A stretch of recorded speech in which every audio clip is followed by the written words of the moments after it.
You clicked for a lemon-shaped planet. Yes, that's real. But here's the twist. Its shape isn't from spinning like Earth.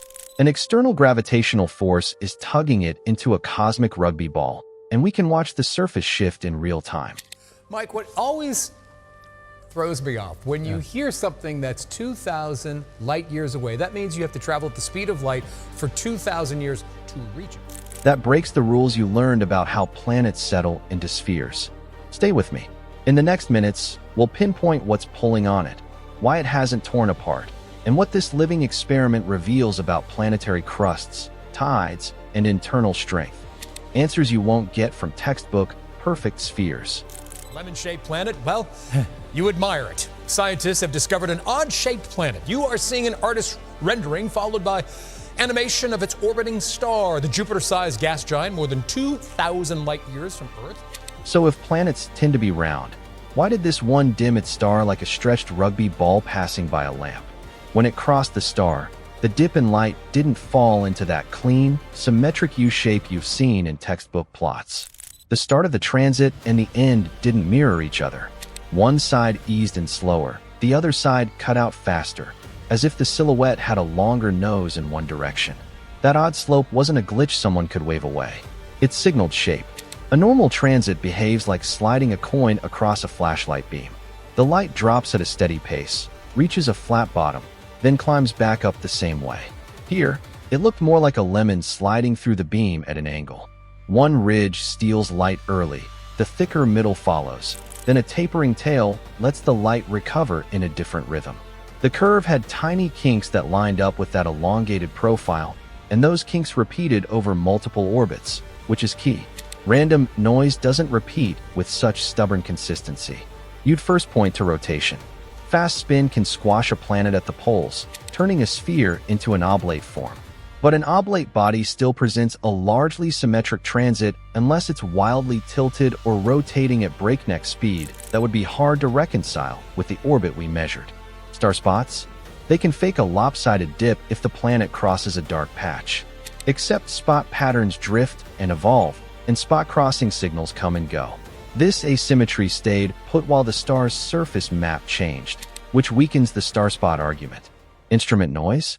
That tends to add fuzz, not a persistent shape with matching features in separate telescopes and different filters. The trick here comes from high-cadence photometry. When you sample the brightness dozens of times per minute, you don't just get a depth and a duration. You resolve the ingress and egress slopes with enough precision to see structure. Phase curve analysis adds another layer, tracing how the planet's day and night sides reflect and emit light over the entire orbit. Put together, they let you go beyond radius. They let you fish out higher-order moments, the subtle signatures of elongation, offsets, and bulges encoded in the light curve. Think of it like reading a fingerprint from a smudge on glass. A tiny change in the ingress slope, just a few parts per million per minute, maps to a concrete geometric clue. If the leading limb is stretched toward the star-facing edge arrives early, stealing a sliver of light before the rest of the body follows. That slight head start shifts the curve in a predictable way. With transit tomography, modeling the star's disk and the planet's path in detail, you can test shapes until the smudge turns into a pattern that locks in. We've seen hints of this in extreme systems. Some hot Jupiters and ultra-short period worlds show tidal distortions strong enough to measure, and those measurements constrain the love number, K2, which reflects how mass is distributed inside. A higher K2 means the planet deforms more under the same tidal pull, while a lower K2 points to a stiffer, more centrally concentrated interior. The same datasets also limit the tidal quality factor, Q, telling you how efficiently the planet converts flexing into heat. Those are not abstract letters. They link a bent light curve to the planet's bones. All lines converge on a simple idea. An external force is constantly squeezing the world along the star-facing axis. The planet isn't just flattened. It's being pulled into a lemon-like ellipsoid that tracks the line to its neighbor. Rotation doesn't fit the persistence or the orientation of the distortion. Tides do. And when gravity gets this close, the orbit stops being a quiet path through space and starts acting like a mold, pressing the planet's surface and interior minute by minute as we watch. So what kind of gravity bends a whole planet and keeps bending it without tearing the world to shreds? The answer is the gradient, not just the pull. The near side of the planet feels stronger attraction than the far side, so the body gets stretched along the line to its partner and squeezed around the waist. That uneven tug creates two raised lobes, one facing the star, one pointing away, giving the world that lemon-like outline you saw in the light curve.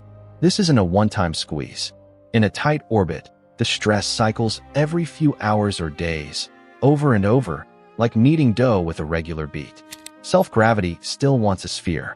It presses inward from every direction, trying to erase bumps and ridges. Tidal forces counter with an ellipsoid, aligning the long axis with the gravitational source. The balance depends on how stiff the planet is and how fast the forcing changes. Instead of either side winning, they compromise. The surface and interior settle into a shape that lags the ideal ellipsoid by a small angle and amplitude because the material can't respond instantly. That lag matters. It stores and releases energy each orbit, and it slowly pumps heat into the interior. Think of a stress ball in your hand.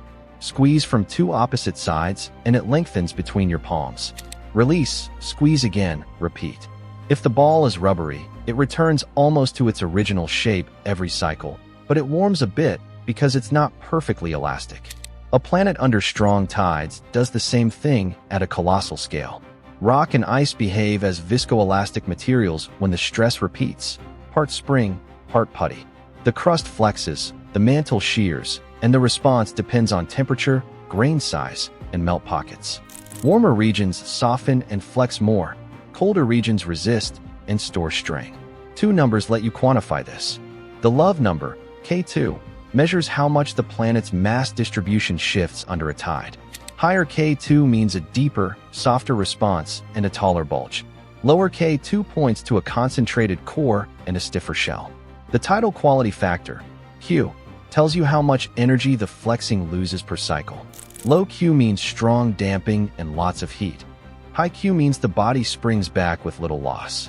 Together, K2 and Q set the heating rate, the phase lag of the bulge, and the rate at which the orbit evolves. They also hint at quakes, partial melt, and surface turnover where stress concentrates. We have local examples. Io's interior grinds under Jupiter's tides, fueling volcanoes that repaint its surface. Enceladus flexes along fractures at the South Pole, venting plumes from a subsurface sea. Now scale the forcing up and shrink the orbit. Put a rocky or Neptune-like planet just outside the point of breakup, and the entire figure reshapes, not just a strip of crust. The Roche limit marks the distance where tides beat self-gravity and start pulling the body apart. Our lemon-shaped world sits outside that boundary, close enough for large, stable bulges, far enough to avoid disruption. Model fits to the transit and phase curve give you an orbital period in the hours to days range, densities consistent with a compact interior, and a bulge amplitude that stands out in the light by a few to tens of parts per million. Here's the part that keeps observers glued to the data. Phase curves vary with time, and thermal hotspots drift around the substellar region, betraying changing winds and flexing patterns. That means the shape and stress fields aren't static. They evolve with the orbit, with seasons on the star, and with slow interior feedback. The takeaway is simple. We're watching planetary remodeling as it happens, and the degree of flex tells us how rigid the interior is right now, not just in theory. Keep that in mind as we move forward, because the deformations themselves become a probe. Measure the wobble, the lag, and the heat, and you can read an unseen interior almost like a seismic scan done with light. A planet's outline doesn't have to stay fixed. Under strong tides, a sphere becomes a laboratory where gravity, heat, and rock strength expose layers we can't drill.